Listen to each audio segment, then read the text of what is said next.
according to you. Glory to you, O Lord. Jesus said to all his disciples, if you want to become my followers, let them deny themselves and take up their cross daily and follow me. For those who want to save their lives will lose it, and those who lose their life for my sake will save it. What does it profit them if they gain the whole world and lose or forfeit themselves? Those who are ashamed of me and of my words of them, and of my words, of them the Son of Man will be ashamed when he comes in his glory and the glory of the Father and of the holy angels. The Gospel of the Lord. Praise to you, O Lord Jesus Christ. First of all, I have a thought for you. I inform you I'm not pregnant, but I'm on 10 days on the IV. I'm dropping antibiotics in me all the time, so the pump here, so I have to okay. Yes. The cross, the cross, the cross. Do we understand the cross? It is the biggest mystery of our faith, but it is truly all the summary of all we believe and how we live as Christians. And these martyrs, of course, they have consumed it completely by giving, as Jesus did, their life for the truth of God.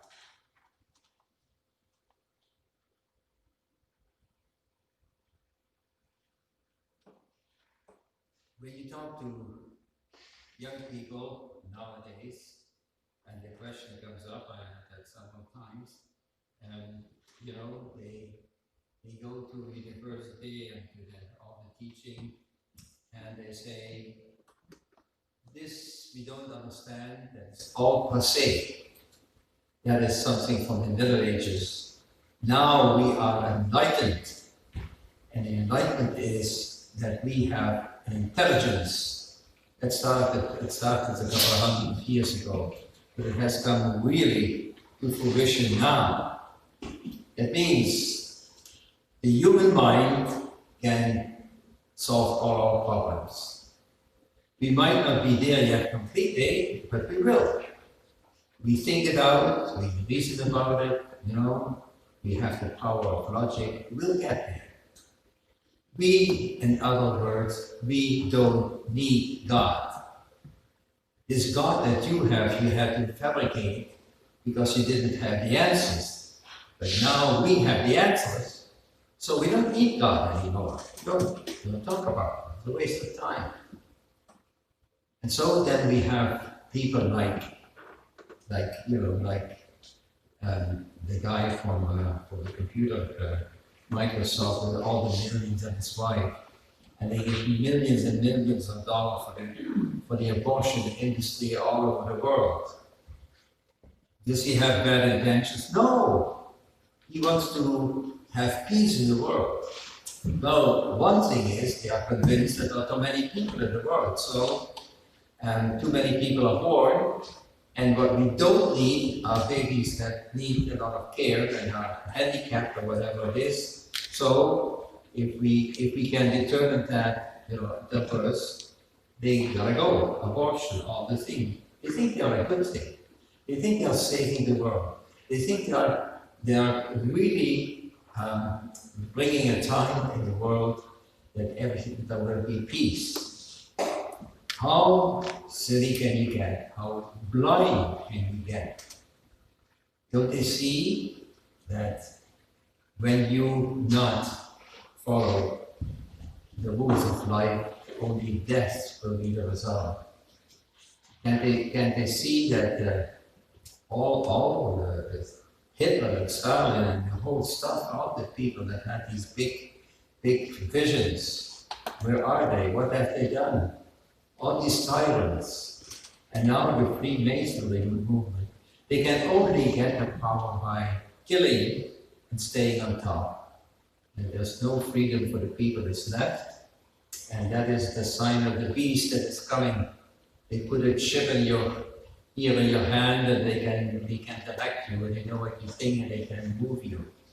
We have come to that time. We are in that end time. And against all this stands the cross of Jesus. That is the message of the Bible.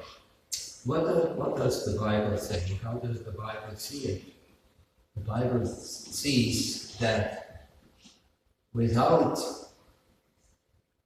following God's plan for the world, which is total love and freedom, that everything goes down the drain.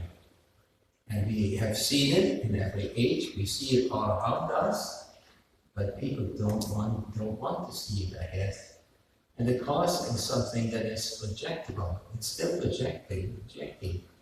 No, we don't want that. We don't want suffering. We want be rich and enjoy life. The world is here. How would this world be here? How would they ever even have their own logic if it was not created? Do they really think that everything comes together, even your own brain and your body, by kind of some impersonal force?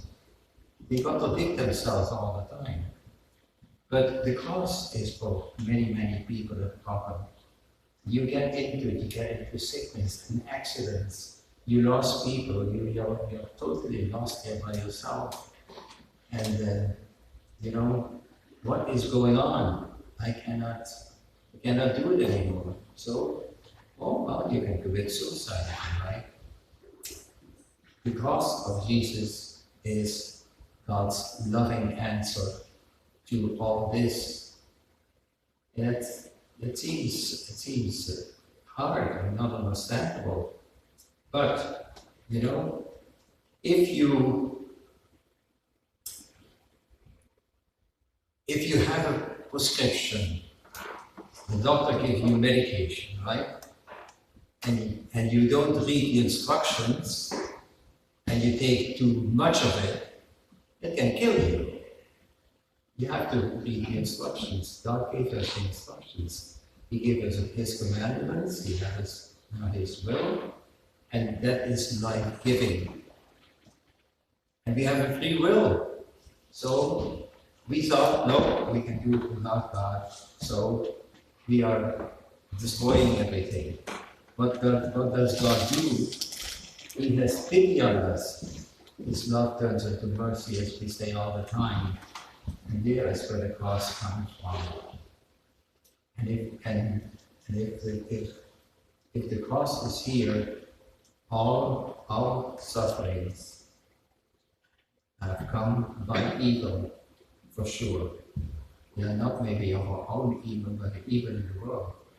Our situation is hopeless, actually, if there was not a Savior, if we could not be saved. And we cannot expect God to say, some people say, why do we have to go there? If God loves us so much, why doesn't He just forgive everybody? And say, okay, it's all right, I know you don't know, I forgive you. Yeah, He does. But that would make everything meaningless. Our whole life. You can do whatever you want, though I go to heaven anyway. And that's not it. There is justice that has to be fulfilled. And that's what Jesus came to do for us. He let all the evil and all the consequence of sin come unto Himself. In the very depths of it. And even in the cross He says, Father, forgive. My God, why have you forsaken me? That's how a lot of people feel sometimes too. Yes, we go through that. But at the same time, if we believe that everything that happens to us is God's love, all the crosses, and Jesus shows them that in the cross the relationship with God for all of us is reconnected. So we are invited then to carry our crosses with Him, and that everything that happens in our life is for our good and for our eternal salvation. As we will see when we come in eternity, now it is kind of crowded all the time.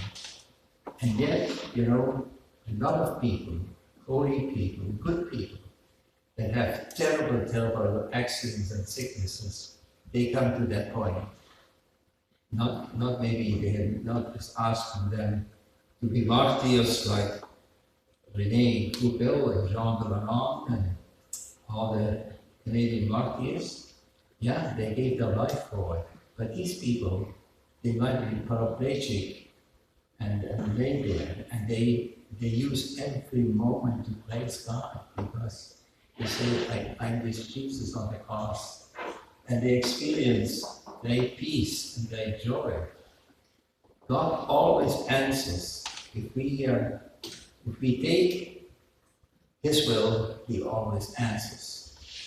Sometimes it takes a while. He says that in the city of Jesus. Don't worry if you don't feel it right away.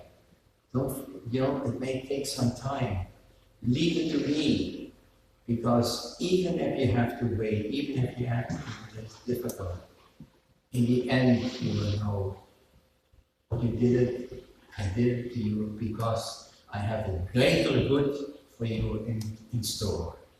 Because our greatest good is that union, the total union with God. You become in Jesus truly sons and daughters as He is of the Father. That is our eternal happiness. So our mind falls short to explain it. There is no explanation. And this is why a lot of people think, no, I cannot believe in it because I cannot explain it. But it is the mystery that we can live in faith by the grace of God. And if we start to do this and unite our lives with the cross of Jesus, you will see that it changes. Because God never gives us more than we can handle, and He carries His cross with us. And He gives us that peace in the spirit that we know the truth. So this is what Paul is saying. Whatever happens to us, there is glory in the cross. And God is doing that because that the fullness of gratitude will come to people. My brothers and sisters, this is what we do in the Eucharist every day, to accept our life in the cross of Jesus and give it to Him.